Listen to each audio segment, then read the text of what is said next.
Oh, yeah, some Van Halen for you there. And right now, because right now we're getting ready to go on the air with the External Bum Show. Good morning. It's great to be back here on this beautiful Saturday morning here. It's 9 a.m. and it's time for the External Bum Show. I'm Ralph Williams, the host, and our usual co-host, Scott Morganroth, is here. And we have our two special guests, Jeremy Balrick and Mike Sisak. All right, Jeremy Balrick hosts the Lions kneecap biting Lions show and also part of the South Florida Tribune.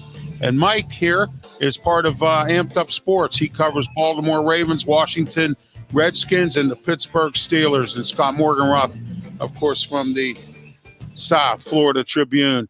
All right, it's great to be here, as I said earlier this morning, and let's get started with our introductions. Scott, we'll start with you. Good morning. It's great to be back here with you on the External Bum Show.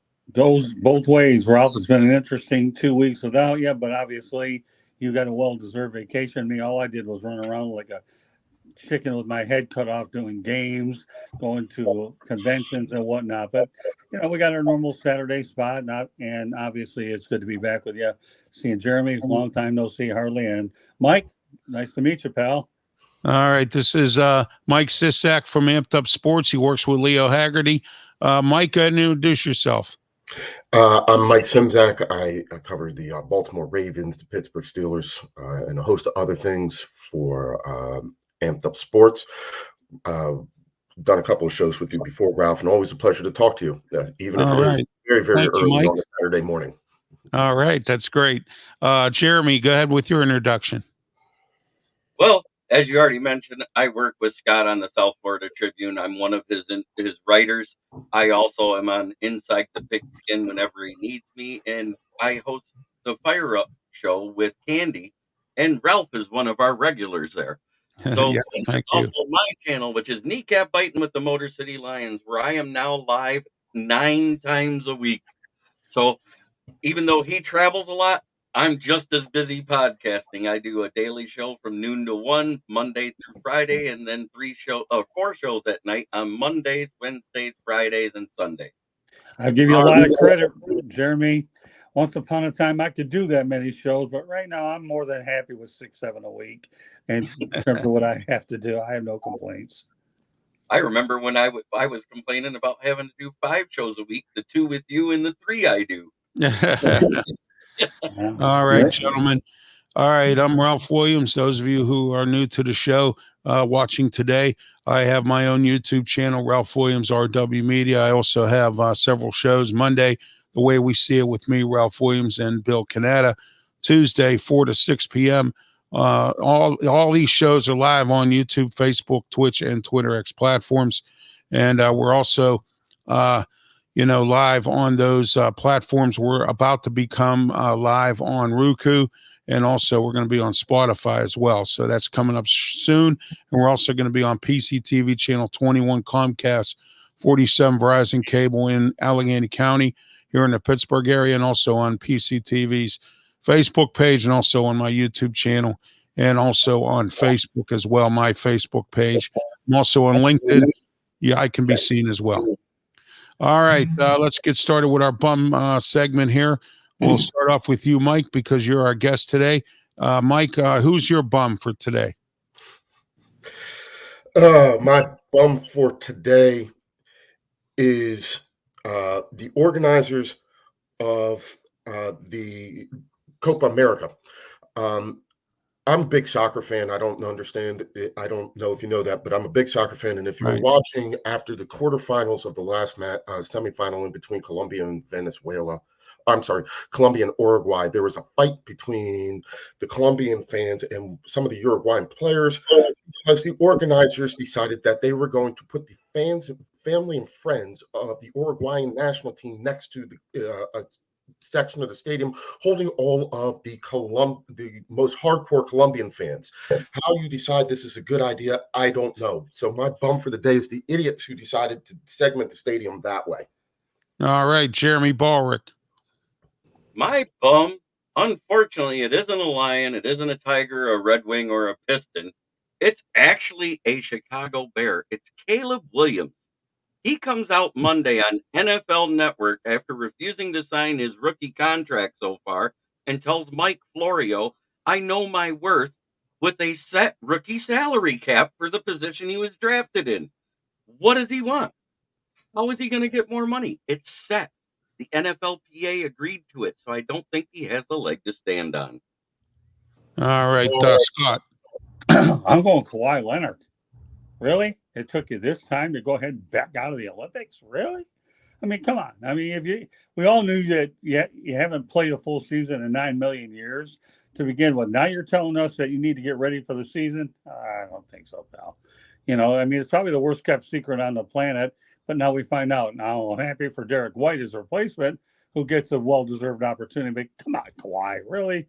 Why go through all that trouble to be on the USA basketball team? Well, decide to watch it at home. Kawhi, I respect your championship pedigree in terms of winning a championship or two, but I don't expect the classless way that you decide to back out of a lifetime dream, even though it was probably the worst kept secret on the planet. So seriously, dude, get over it. Stay in LA.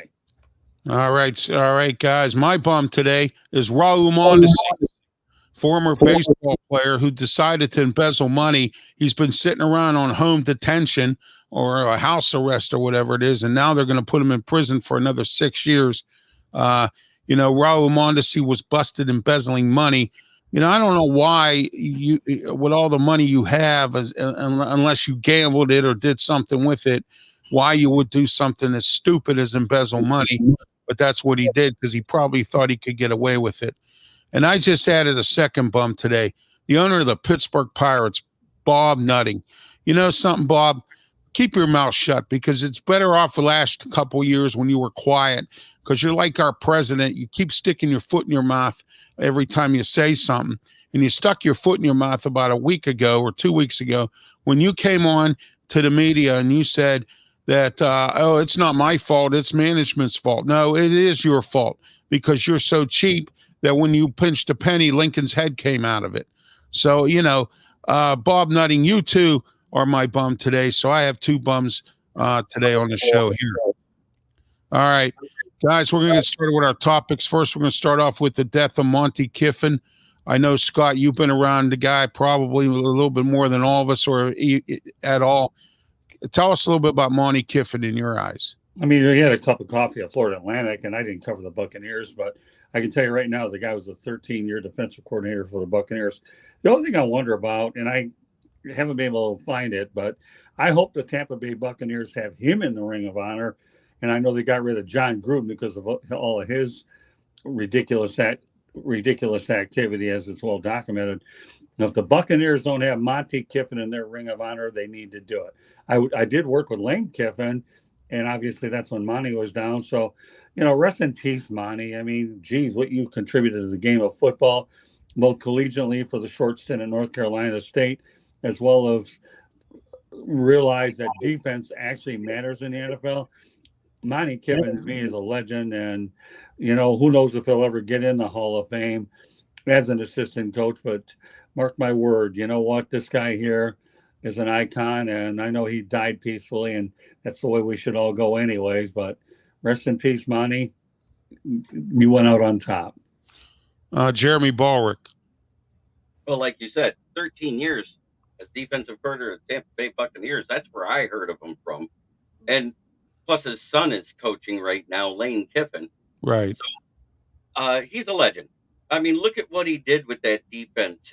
Didn't he span through 3 coaches in that time, if I remember right? Yes. The predecessor to Tony Dungy, and then he was also with Gruden, and then he left. Yes. Look Yes. at the defenses they had and the guys that he helped develop on that defense. Right. Rondé Barber, Warren Sapp, John Lynch. I mean, there's a plethora of guys there that anybody would be happy. Derek Brooks was another one, right? Yes. Okay. Yes. Yeah. And also Mike Tomlin, head coach of the Steelers, coached under Monty Kiffin. And he credits Monty Kiffin for some of his defensive, skills, with being partially our defensive coordinator, more or less. Mike Simsack, your thoughts on Monty Kiffin? When I think of defensive coordinators in the early 2000s into the 2010s, 2 names immediately come to mind. One is Monty Kiffin, and the other would be Jim Johnson of the Eagles. The often duplicated, never exactly, often imitated, never duplicated Tampa 2. That so many teams tried to master, that he was able to take to a Super Bowl win under Coach Gruden. It kind of helped define the kind of NFL defenses of the early aughts and tens. So rest in peace. He was one of the legends on the defensive side of the ball. All right. Next, we're going to talk about Steve Gleason. Those of you who don't know who Steve Gleason is, he was a former New Orleans Saints safety, and he's quadriplegic now, and he's in a wheelchair. And the reason I like this guy is because I'm in a wheelchair myself, and I always honor and I always respect all my handicapped brethren. Well, Steve Gleason's part of that brethren of mine, and he just won an award for the Arthur Ashe Courage Award. Guys, your thoughts on Steve Gleason? We'll start with you, Mike. Congratulations on the award, Steve. It was a very great speech. Well-deserved honor, and keep being a leader for the handicapped and differently abled community. Jeremy.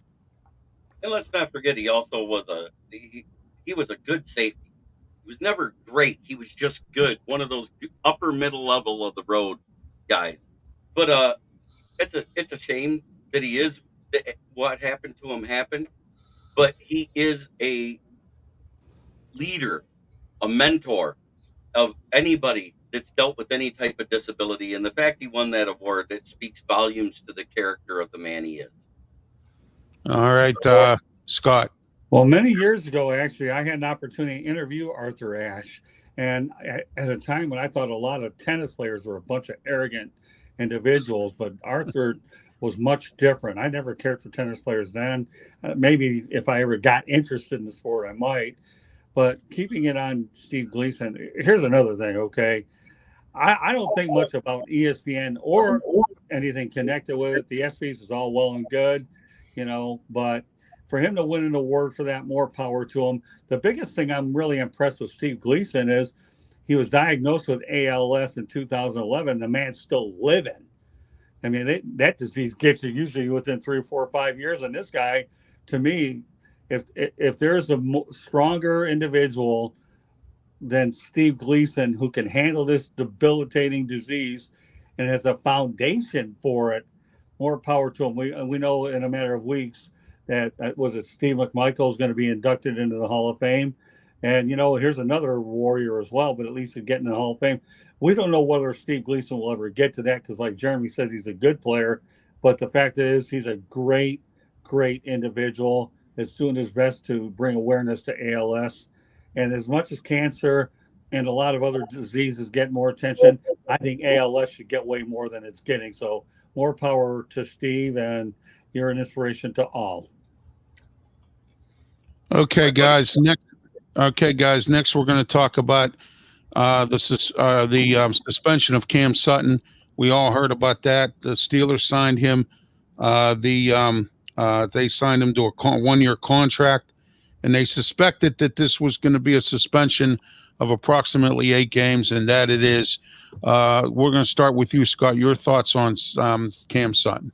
Well, he won't be suspended 8 games of the Lions, the Steelers. So the reality is how many times can this guy get into trouble? And number two, when is he going to figure it out? It's not like you're playing games in Major League Baseball. You got 162, and if you lose 8, it isn't a big deal. We're talking the NFL where you lose 8 games, you got 9 left. So I don't know. I mean, we all thought that Mike Tomlin can rehab this guy. Maybe he can, but right now it's not a good look for the Steelers. And I think for the Lions, well, it's good riddance, really. All right, Jeremy.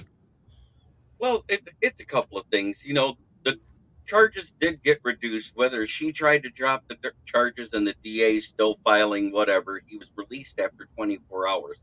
But we all knew on June 1st, when they voided the contract for the Lions, that something was going to happen suspension-wise with Cam Sutton. Because 100%, he must have done a crime or he still wouldn't have a trial date coming. Right. So when it's domestic violence, they're trying to set a standard. And after the weak gambling stuff that's gone on, where people got more games for gambling than people got in the past for domestic violence, I think they're setting the tone to prove it. That now it's automatic. You're going to miss half a season if you're convicted or charged with domestic violence. All right, Mike.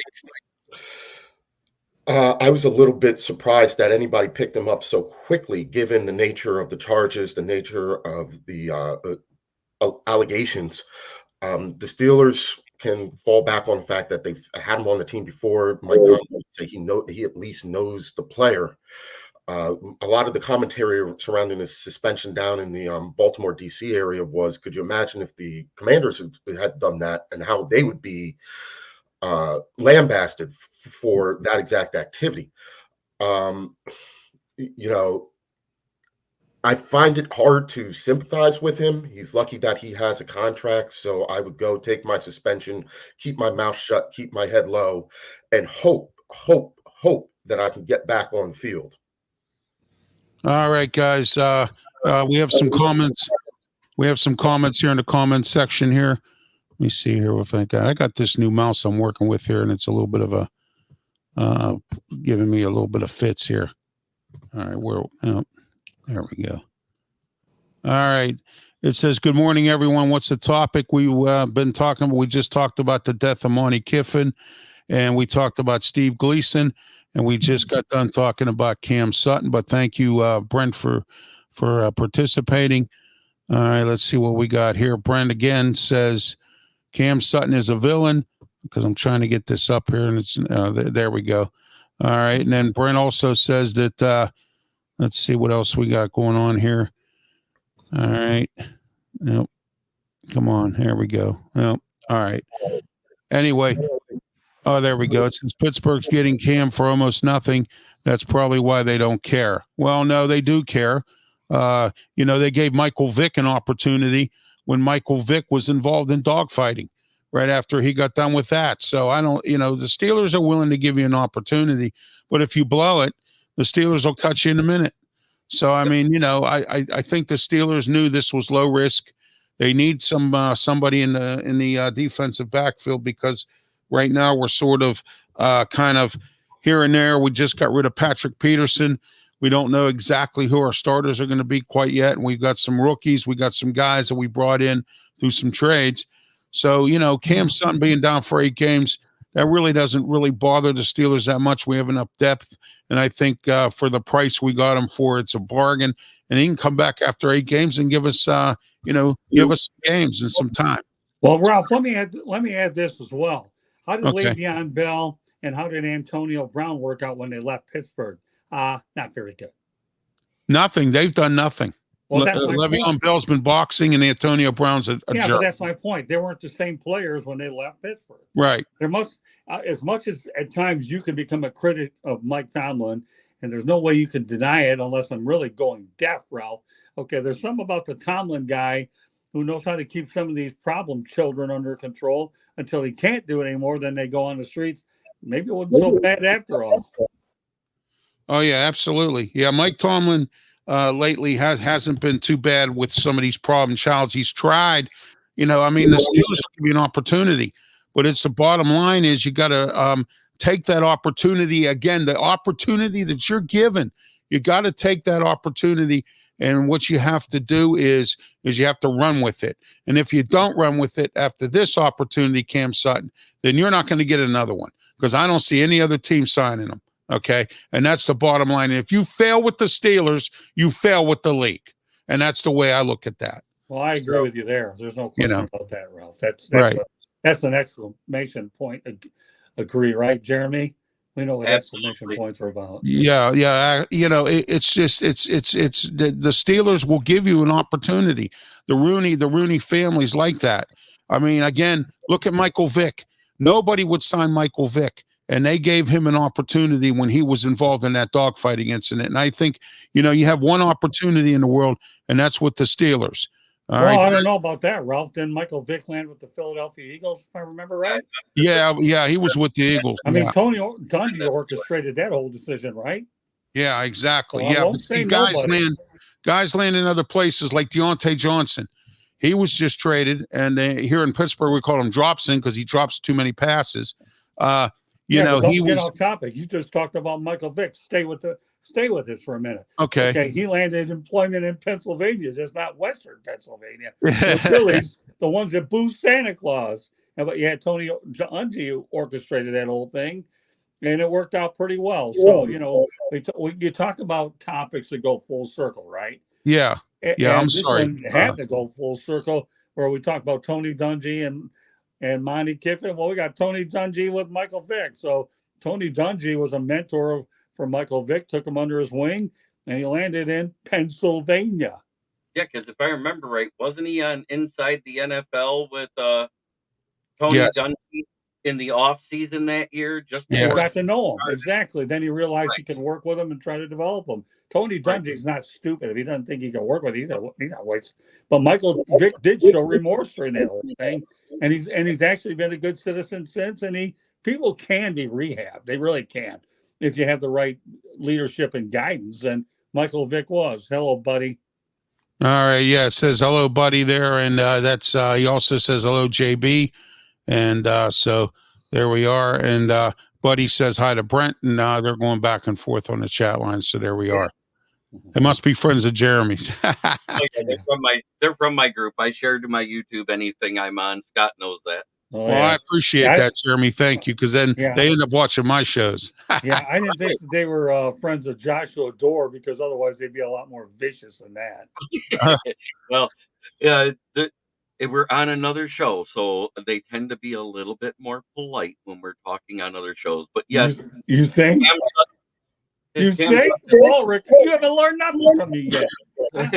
Next time I go to Detroit, I'll clock you in the head. As long as you keep self-retrieving it, it'll soften the blow. Okay, because of a communication problem, which wasn't me, but we have another guest that's going to be joining us shortly, Harry the Greek. So Harry will be joining us shortly. I just sent him the invite, so Harry will be coming up shortly here. Oh, the more the merrier. Have a Saturday morning party.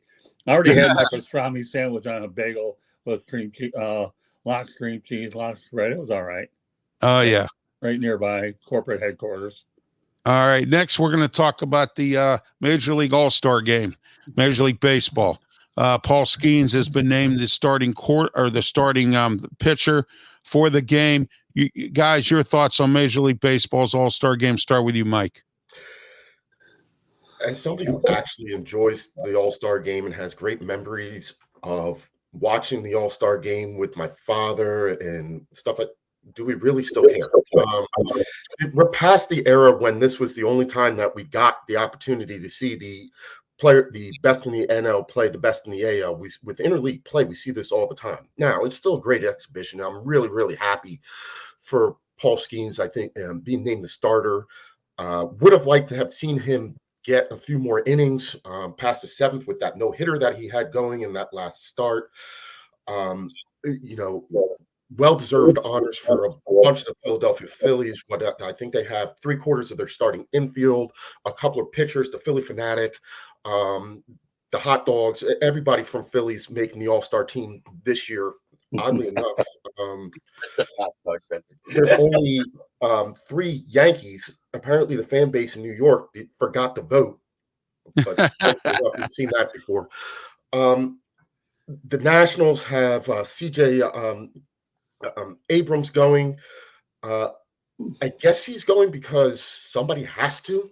If you've watched him play recently, especially defense, he's as apt to throw the runner going the first out at throw to third to try and get a runner at first. So defense, when asked about their defense, Davey Martinez, their defensive execution, Davey Martinez's last comment was, "I think it would be a really, really good idea." So I'll be watching because that's what I'm going to do, and there's nothing else on TV that day. But how much attention should we be paying to this thing? Oh, Major League Baseball's All-Star Game, Mike, is one of the better All-Star games, and a lot of people That's do like being, enjoy Ralph, watching. that's like being the world's tallest midget. Hey, Mike, I got to ask you a question, okay?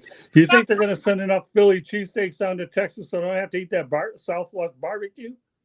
Hey, listen, I'm flying out to Dallas a couple of days afterwards, and I'm looking forward to the barbecue. Barbecue in Texas is really, really good. Now, Oh, I know. I've been there many times. What are you talking about, man? Between barbecue in Texas and if you go to El Paso, the first time I ever learned about a fajita was out there. I didn't know what one was until somebody told me, and then I had a great fajita out in El Paso. and you can't beat the steak. I mean, you can get a steak the size of a brontosaurus. So I have no problems with the food in Texas. If the Phillies guys are bringing their cheesesteaks, more power to them. At least they have local food.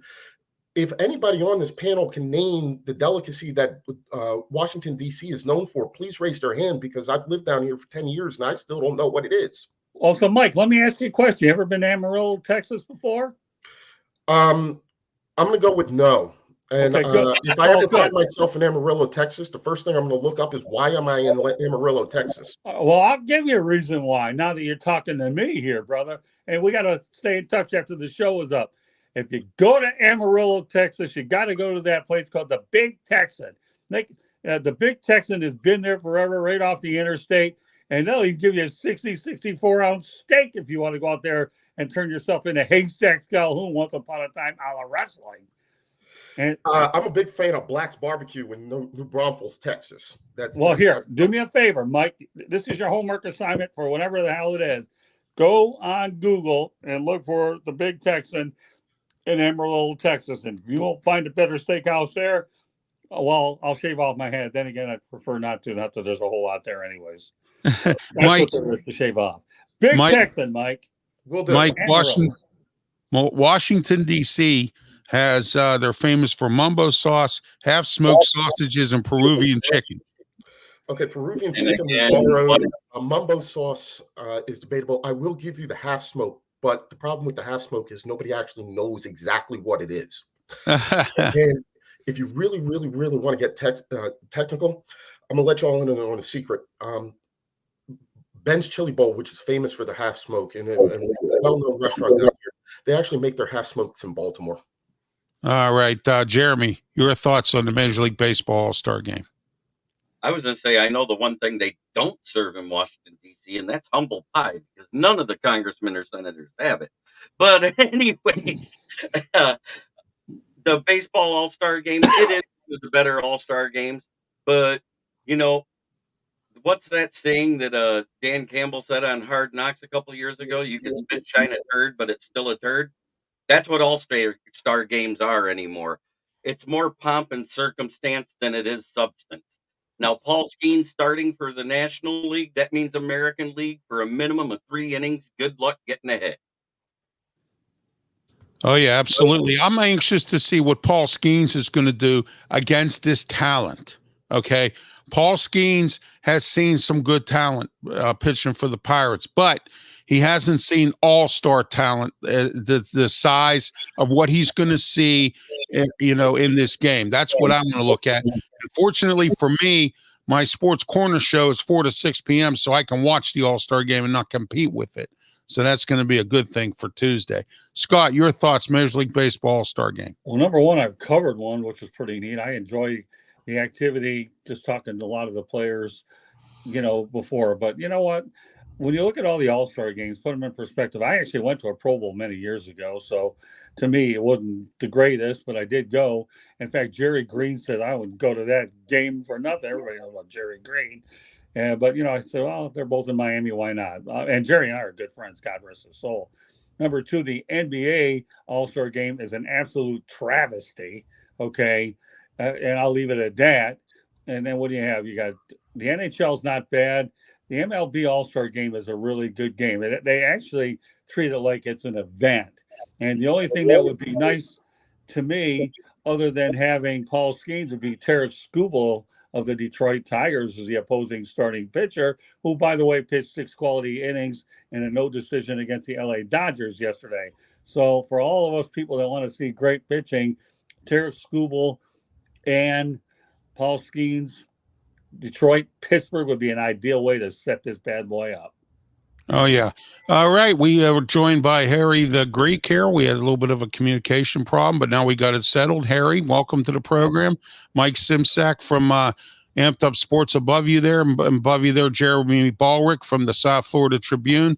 And also, I think you know Scott Morganroth. So, Harry, welcome. Good morning, gentlemen. What's happening?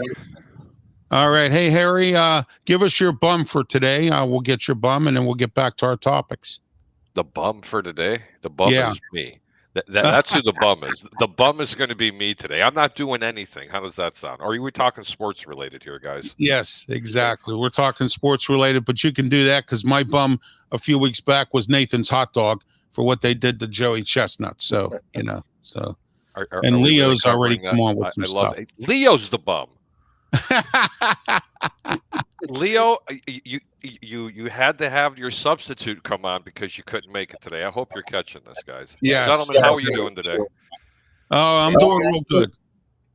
Today's a big day in horse gambling, horse racing. Guys, let me tell you something. It's going to be, I think, the 3rd day that Saratoga is open. Thank God FanDuel and TVG has already come to an agreement because the NYRA, I'll tell you what, they were down 50%. And it was killing the gamblers who's out there who's trying to make a living doing this. So they finally made the agreement. Now they've opened up the betting across the country. So the bum is right here. All right. Harry, we're talking about Major League Baseball All-Star Game. Before you came on, we talked about Monty Kiffin and Steve Gleason, and we talked about Cam Sutton a little bit. Real quick here before we get back to the show, your thoughts on Monty Kiffin? God rest his soul. Great defensive coordinator, great leader of men. He was the pioneer of the Tampa 2. I mean, when people think of the Tampa 2 and the next defense prior to that, they were talking about the Ravens. Not really, because it was right around the same time. But that Tampa 2 actually went into Chicago, and there was always a toss-up. Which one was better, Buddy Ryan's 46 or Monty Kiffin's Tampa 2? I got to give it to Buddy Ryan's 46, but I'll tell you what, man. Monty Kiffin, God bless him, God rest his soul. He was a great leader, and for as many years as he served, he also served that many years outside of football in the community. He was just a great man. All right, Harry, your thoughts on the Major League Baseball All-Star Game? I never really pay too much attention to the All-Star Game. It's about as meaningless to me as watching a Pro Bowl. It probably is a little bit better. I could care less about the NBA when it comes into the into their All-Star Game. I can get into the slam dunk contest now, but the MLB All-Star Game, I'm excited to see the young man from Pittsburgh who's going to be pitching. I've watched him a couple of times. I think he could have that second-year jitters next year. You know who he reminds me of? Who's that? Not the same scenario, same type of pitcher as when Jake Arrieta came into his own and he pitched for the Cubs. You gentlemen remember that? Jake Arrieta, yeah. Like literally unhittable. I mean, neither one of them threw 100. Neither one. I mean, they just knew how to pitch and kept everybody off balance. All right, Harry covers the Chicago Bears and Chicago sports. He also works with Peter Blake on the Sports Web show, and he's been on a few of my shows as well. And he also had him and Peter do a show on Sunday about handicapping. So it's a great show to watch. It's called The Over Under. All right, guys, let's get into our local segment. And what I mean by that is what's going on locally, sports-wise, in your area. Start off with Scott, since I got this idea sort of from his wife, Candy. But no, you took it from my wife, Candy. What are you talking about? Well, at least I give you credit for mentioning Candy's name a poor candy stuck at the dealership getting an oil change on my vehicle.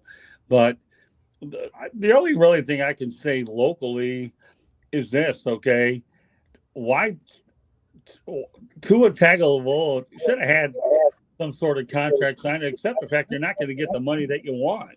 Not yet. They want another year to see if you can go ahead and play 17 games. And until you do, Tua, you know what? To me, you don't have a leg to stand on. Then again, when you got hurt, you didn't have a leg to stand on anyways. But now you're getting it hit in the pocketbook. So, Tua, accept the reality that this is a make or break year for this franchise with you as a starting quarterback, and last another 17 games. Then you'll have more leverage towards the Dolphins. Why this is still a story, I don't know, but I think Tua needs to get ready to play football in 2024 and let the offseason of 2025 take care of itself. All right, we have Megan. We have Megan here in the comments section. Megan is a fan, is on with us for the football roundtable on Wednesday. Megan, welcome to the show here. It's great to have you on the comment section. She's in Australia, and it's 11:35 there. So I want to say welcome to Megan. All right, Harry the Greek, your local area there. What's going on in sports down there? Chicago Bears, Tampa Bay Bucks, and whatnot. Well, let's start with the Tampa Bay Bucks. Let's talk about the NFC South, ladies and gentlemen. They're not getting the respect. I put an absolute. First off, people that know me know that on a wagering aspect of things, I am not a guy that believes in proposition bets. I think they're for suckers.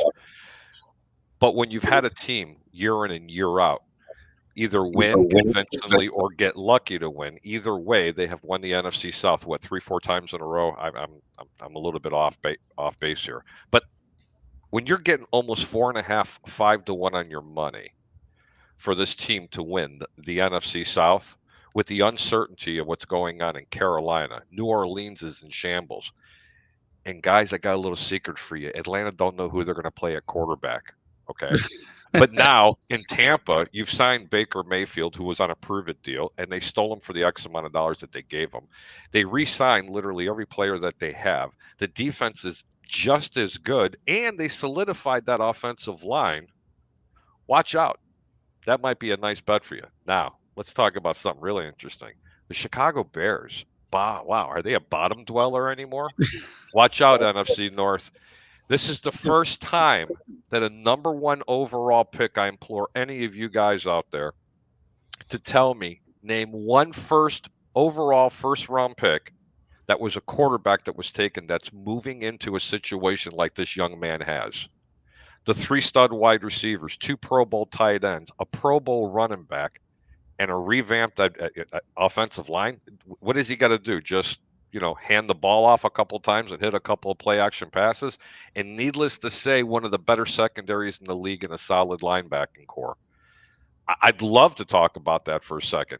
How in the world is this team not going to be good this year? I mean, I could plug any one of us up underneath center and just hand the ball off and just sit from the sidelines and watch the defense play.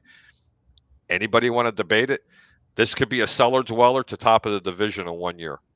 All right, so let me ask you a question, okay, Harry?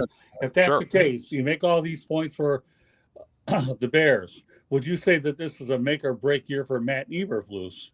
No, he's got 2 years left. That was a great question. Had they kept Justin Fields, this would have been the make or break year. And I'll tell you what, I don't know, man. You could put Mike Glennon. Well, did I say that? Yeah, You could put literally, man. I'm not kidding you.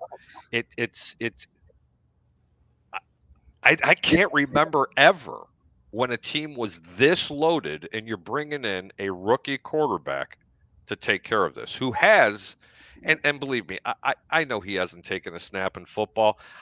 I was very critical of this kid coming out of USC, and I really started digging into his tape.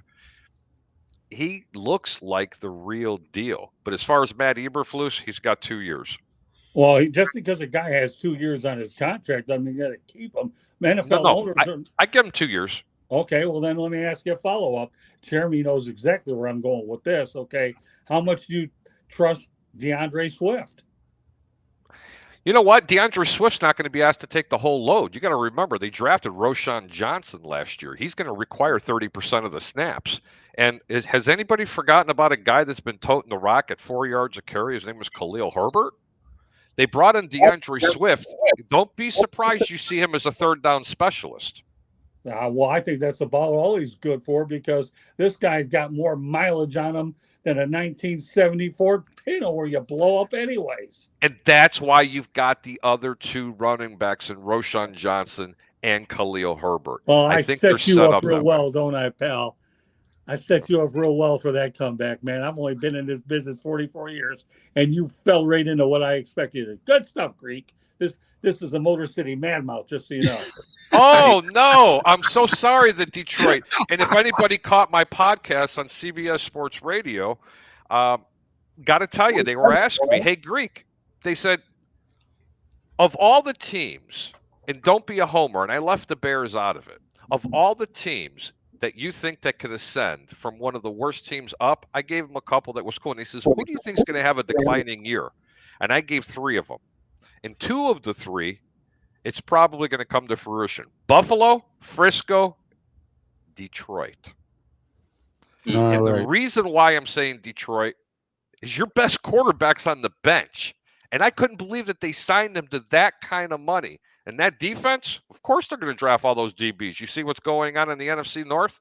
But it's going to be a really interesting year because this division this year will be the best in all of football. All right, so you're trying to tell me that the best quarterback, Hendon Hooker, is on the bench? Really?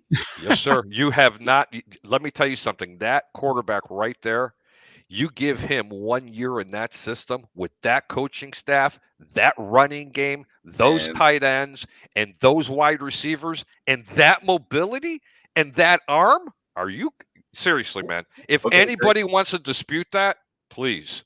I've been handicapping football for 40 years. Well, good. Then you know what? You should come on my platform, and I'll make you a permanent handicapper. There you go, Harry. All right. I'm telling you, I have one guy that already left, and I'm always looking. But the reality of the situation, I think Hendon Hooker needs 2 years on the pine, is what he does. And all of a sudden, you got an Aaron Rodgers situation. Then all of a sudden, we'll talk about it. Hendon Hooker's the best quarterback that nobody's talking about. I literally, I can say this. I was shaking like a whore in church when I heard Hendon Hooker got drafted and he went to the Detroit Lions. That kid right there is the real deal. Yeah, right. By 75. Oh my goodness. Okay, we got Jeremy here, who's the Detroit Lions guy. Go ahead, Jeremy, with this. The reason why Hendon Hooker will be on the bench for 1 or 2 years is because his freshman year, or his rookie year, was a redshirt year because he wasn't even healthy till week 11. He never had a chance to really dive into the playbook or learn anything. And if you actually look at the contract they did with Goff, it looks like a 2-year Super Bowl or bust contract, which is very interesting because you got this year and then next year. And what's that third year? The balloon payment where they could actually cut and save money? That's Hendon Hooker's last year of the rookie deal where you could let him loose and let him see what you have in him. They're developing him. They're doing the Aaron Rodgers, Jordan Love thing. Exactly. I love the fact we're doing that, which means we could add a couple more consistent weapons in those 2 years' time to go with them. Listen, you guys can speculate all you want. If Detroit didn't have the success that they've had for 2 straight years, Hendon Hooker would be QB1 this year, and you wouldn't have been signing Jared Goff. You are absolutely correct. This team is built to go ahead and win. They really are. But he's not the quarterback that's going to do it for you. I'm sorry. It's just not going to happen. He is going to give it to the opposing defenses all the time. And I love Amon St. Brown. Let me tell you something. Amon-Ra St. Brown, to me, is a top 5 wide receiver in the NFL right now. And he's probably a top 5 of all time for the Detroit Lions. You can speculate all you want, but the reality of the situation is the Detroit Lions have 2 playoff wins, more than anybody in a long time. The last one who got a playoff win was a guy by the name of Eric Kramer, who, by the way, you probably know in Chicago pretty well. And he beat pants off of, I like Eric too. I always thought that they made a mistake when they brought in Scott Mitchell in favor of them. My God, you just brought me back. Look, guys. I got one better for you. when we brought in Scott Mitchell, we let Eric Kramer go to Chicago to be still their passing yardage leader in quarterback history for the Chicago Oh, Bears. come on, Jeremy. We don't have to live in pain all day. We've only done it 50, 60 years anyways. You But- know, I got to tell you, it's nice to be a Detroit Lion fan. I'm a football fan first and foremost, and Yeah, I'll tell you what, when the Bears weren't making it in there, other than Green Bay and Minnesota, which I wish that someone would just like go flush down the toilet, you have no one other than a bigger fan sitting right here when they were in the playoffs, other than when they were playing the Tampa Bay Buccaneers. And I'll tell you what, guys, Tampa was a play away from winning that game. Yes, Oh, they yeah. were. That Yeah, but was tight. since we're That talking, was tight. since we're going to talk Olympics, we're going to give Mike Simsack a gold medal for listening to all of this stuff going back and Yeah. forth. Well, Mike, Mike's you know next. what? I think I have a medal shop here somewhere in South Florida. What's up, Mike? Well, we Mike? got to get you one, brother. Okay, Mike, come on. You're next with your local area. It's fine. It was a long night last night. We went to go watch Scotland beat the absolute brakes off of the U.S. in rugby. And if you know anything about partying with the Scots, there was a whole lot of the two things: drinking beer and guys in kilts. Beer I like. The kilts I'm still not 100% on. Something about the kilts and guys don't turn me on here, guys. I'm not 100% on that one. But anyway, I guess silence in D.C. is golden. It's one of the few times where keeping quiet is a good thing. The Nationals flirted with 500 earlier in late June. They flirted with the playoff. They flirted with 500 and then realized that they were the Nationals and it was time to go on a losing streak. That did precipitate them introducing James Woods, who was the key pickup in the Juan Soto deal. He got off to a really hot start, hitting pretty well in his first 4 or 5 games, showing the power and versatility that we would expect from one of the top prospects in baseball. He's come back to ground a little bit. It's not a Jackson Holiday situation that we saw up the road in Baltimore by any means, but still, he's batting around 244 right now with 11 hits and 45 at bats. I think we're going to see more out of him in the future. It was interesting timing, though, bringing him up when they did. I'm not 100% sure why they made that decision to wait until July to bring him up. He was absolutely crushing it in Norfolk and AAA. As far as the Commanders go, the big announcement came out earlier this week. And guys, I know you're all waiting on this news. This is probably the most important thing that has happened in Commanders history ever. They announced that they're going to bring back the mustard gold pants. Wow. The biggest news for your team right now is that they're making uniform changes and they're bringing back the gold pants. That tells us a lot about the state of the Commanders over the past quarter of the season. So we're not excited about Jaden Daniels. I think that's what I was going to bring up. I think Jaden Daniels has gotten a lot of plaudits for his performance in the offseason. A lot of people are very happy and excited about his performance and seeing what he brings to this team. But still, this is a team that had to sign basically an entirely new roster. And they're not, while I think they will be competitive this season, I don't think that they will be able to compete with the top of that division. So it's still in a rebuilding process with the first-year head coach. People are cautiously optimistic, but when you win 4 games, winning 7 is an almost 50% improvement. Hey, but Mike. that doesn't make you a playoff team. Mike, do me one favor, would you? Okay. Well, I'll have other favors later in the show.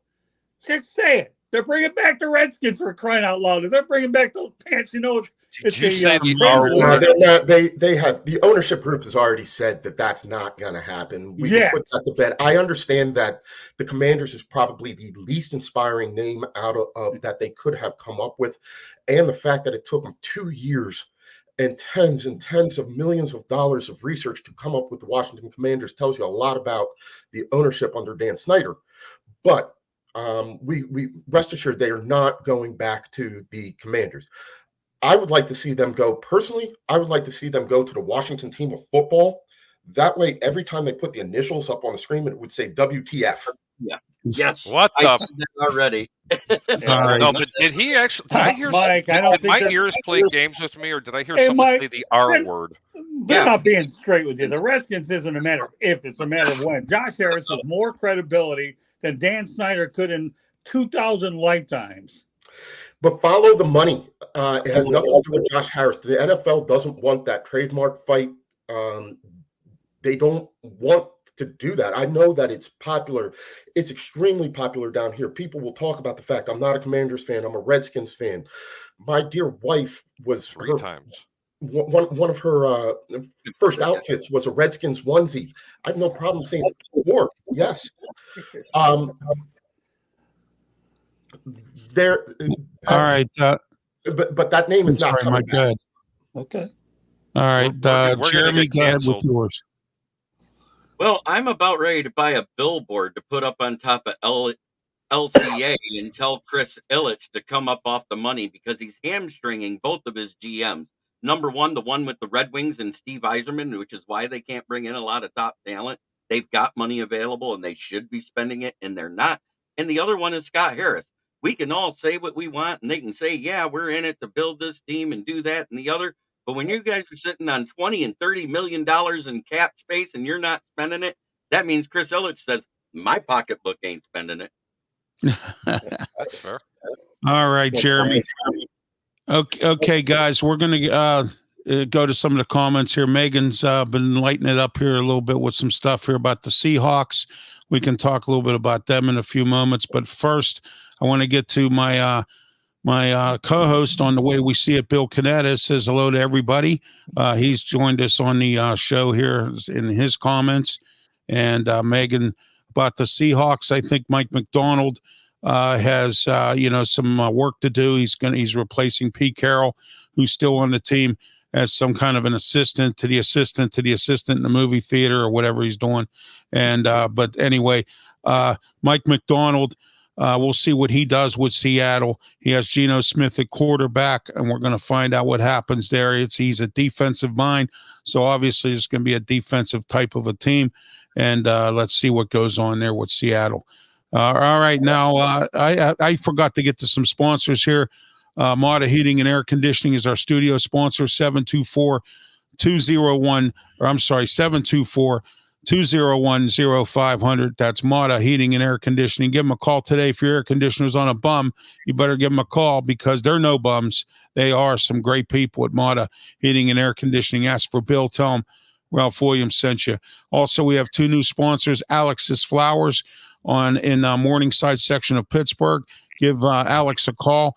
I tell you what, Alex has been doing this for over 30 years. He knows how to do floral arrangements for weddings, also for your loved one, also for funerals or any kind of event that you need any kind of flowers.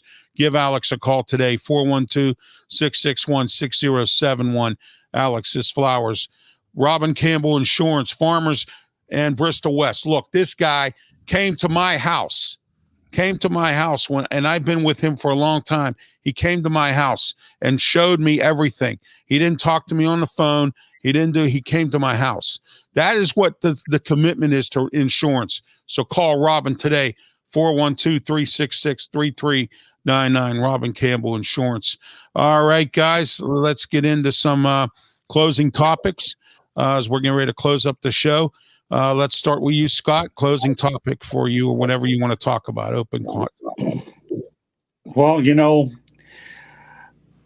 I want to go back to the U.S. men's basketball team, the Olympics, okay? And here's the thing. The way I look at it is, will this become a dream team down the road? I don't know. But I'm not holding my breath.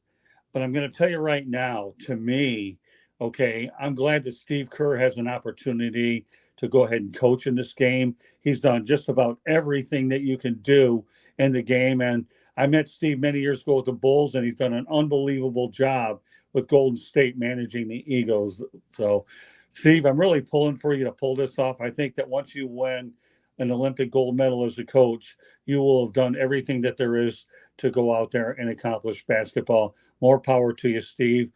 And I'm pulling hard for you. And also, South Florida Tribune, good morning, MLB draft this weekend, too. So I'll actually probably be on the Marlins Zoom call tomorrow night at around 9 o'clock. I'm curious to see what the Fish have lined up.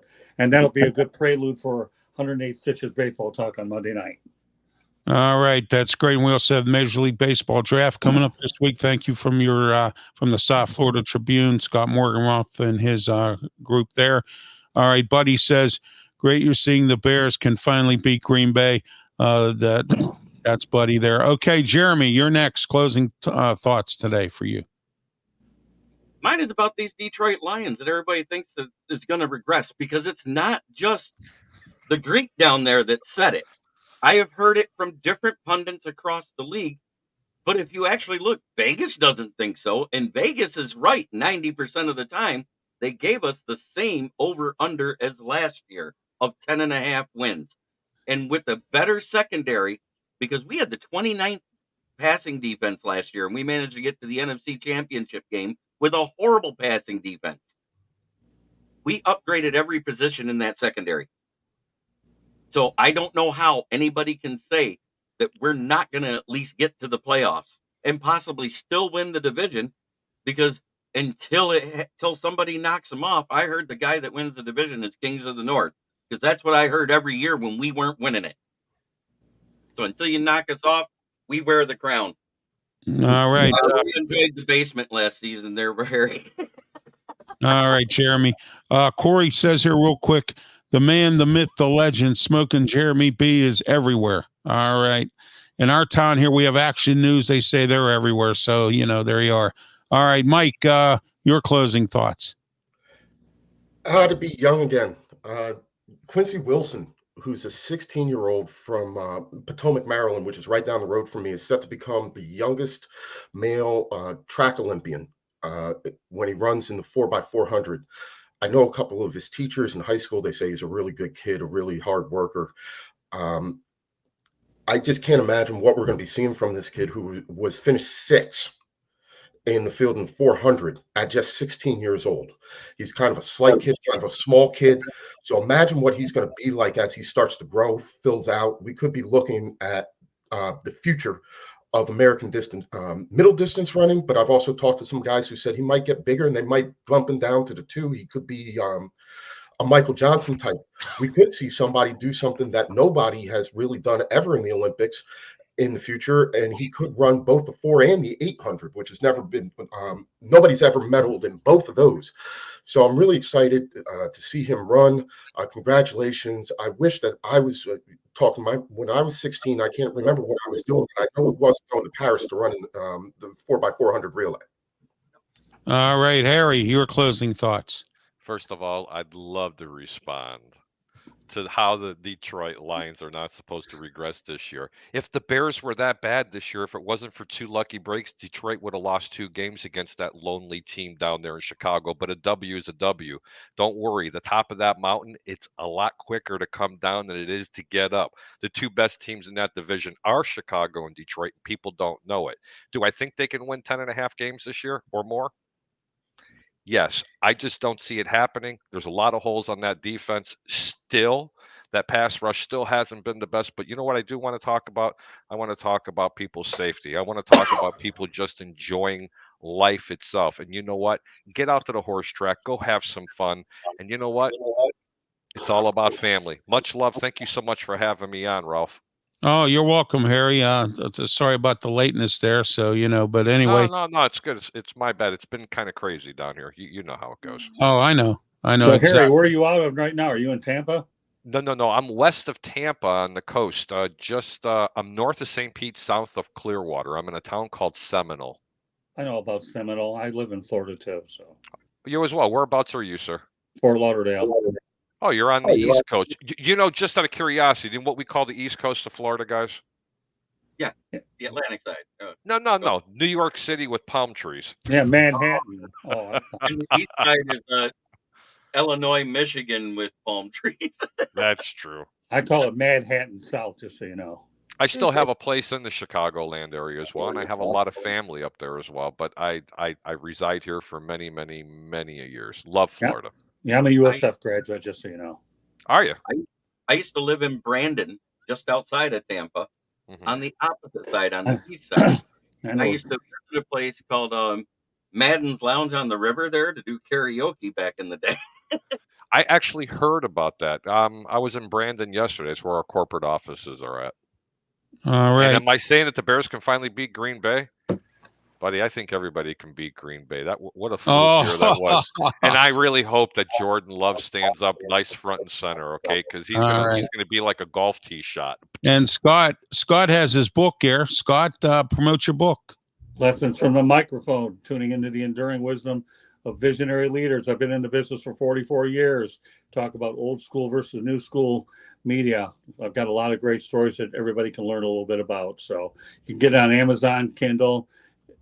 Are your main two spots. We're working on the audio book later. So, Harry, we need to get in contact. One thing I want to also mention to you, Mike and Harry, you have an open invite to my network as well. Twitter, just go out there and find us at Tribune South. It's at Tribune South. Follow us there. And so please subscribe to the South Florida Tribune YouTube channel. I'd love to be able to share your expertise with my audience. So, without question, we can always have a good time. I always have room. Harry, I'm never Leo's substitute. All right. Leo wants to be me when he grows up. No. I didn't refer to you as being his substitute. I had to be his substitute because he didn't come on today. Correct him, Mr. Rolf. Yeah. Leo couldn't come on today, so I invited some extra guests on today to be part of the show. And as always, every Saturday we have a special guest. Next week, I'm bringing on a Pittsburgh guy from the Post-Gazette, Ray Fittipaldo. He couldn't be on this week because he had other obligations. I'm bringing him on. He's a Steeler guy, talks about the Steelers, covers them for the Post-Gazette, and he's been on some TV shows here as well. So he'll talk other sports also. Mike and Harry, just go ahead and please follow me at Tribune South on Twitter, and we can make a connection and go further from there. How's that sound? All right. Sounds great. Absolutely. You guys can find me at HarryBerg_the Greek on either Twitter and or Facebook. You can catch me live Monday and Wednesdays on the Sports Web. I'm the co-host of Peter Blake.